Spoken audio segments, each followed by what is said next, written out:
আমরা নির্দিষ্ট কিছু ব্যথায় ব্যথিত হই, খুব ভেঙে পড়ি, কষ্ট অনুভব করি, আবার আস্তে আস্তে সেটা ভুলেও যাই।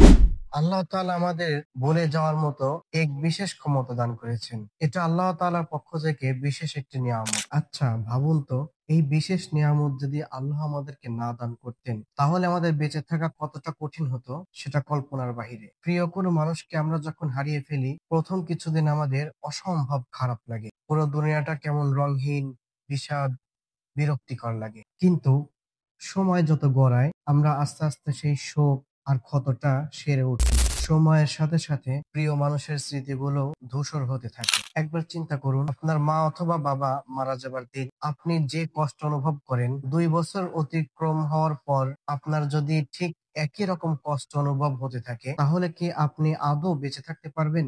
অবশ্যই না। তাহলে ভাবুন, আল্লাহ তাআলা আমাদেরকে ভুলে যাওয়ার মতো কত বড় একটি নিয়ামত দান করেছেন। ভুলে যাওয়াও আল্লাহ তাআলার একটি বড় নিয়ামত।